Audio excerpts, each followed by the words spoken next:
Wala nang maraming paligoy-ligoy pa, diretso sa punto na. Maiksi lang ang komentaryo, pero diretso sa punto. Maraming kuro-kuro, may tiwali, may totoo. Dito, sa puntong diretso tayo. Punto, diretso. Pangatlong araw na sa Senado, pangatlong sesyon na, hindi pa umaattend si Bato.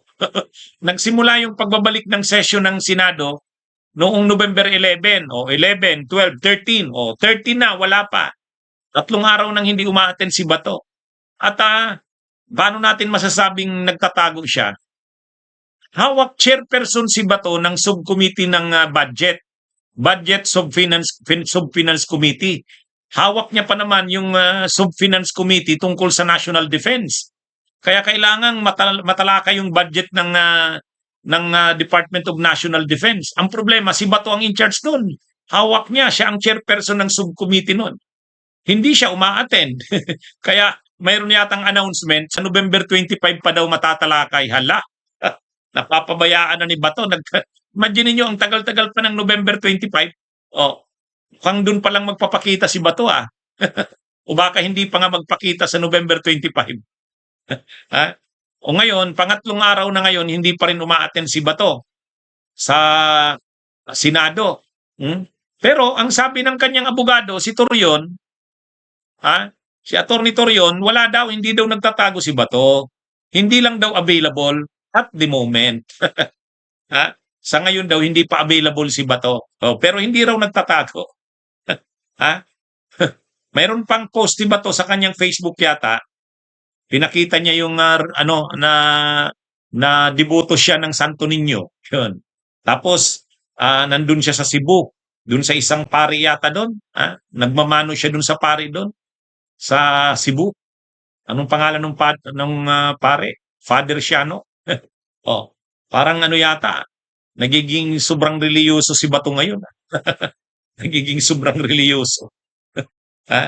Anyway, so yan si Bato. Hanggang ngayon hindi pa nagpapakita. Pangatlong araw na sa Senado. Pero ang sabi ng kanyang abogado, hindi naman daw nagtatago si Bato. Ano lang daw, hindi pa available at the moment. Gusto niya lang daw munang masiguro ano ba talaga? Ano daw ba talaga ang status ng mayroon daw mga bagay na gustong makumpirma si Bato. Yun ang sabi ni Attorney Torion. Pero makita mo talaga nag-file ng TRO si Bato. Nag-file yung kampo niya, yung abogado niya, nag-file sa Supreme Court ng TRO, Temporary Restraining Order. Tapos yung asawa niya, pangalan yata Nancy Comandante ang apelyido ng dalaga pa. Nagmamakaawa sa mga kila Amy Marcos, tulungan naman daw ang asawa niya. Nagmamakaawa na bigyan daw ng due process. So ngayon, natawa tuloy si Laila de Lima. Si Laila de Lima, natatawa siya kasi sabi ni Laila de Lima, akala ko ba matapang si Bato? Bakit hindi niya harapin itong kaso niya?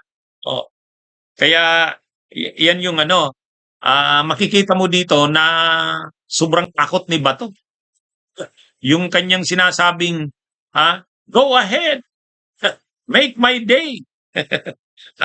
Hindi hindi totoo eh. Bakit?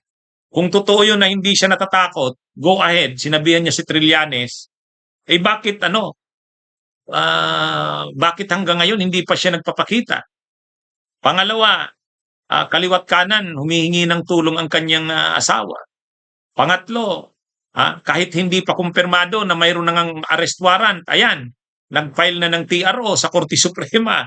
Parang masyadong premature para mag-file siya ng TRO. Ang nire-reveal dito, sobrang takot ni Bato. Grabing pasiguro, Grabing pasiguro.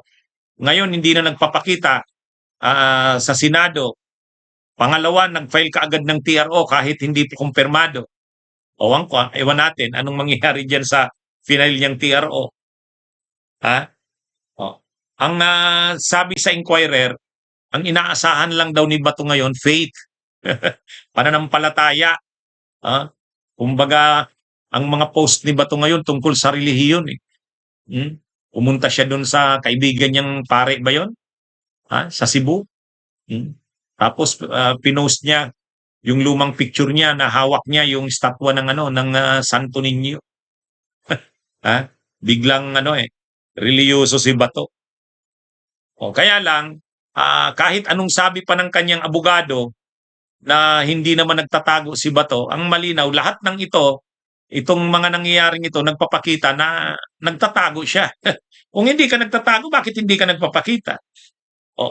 Ang daming mga importanteng business sa Senado, yung budget may naka-assign sa kanya doon.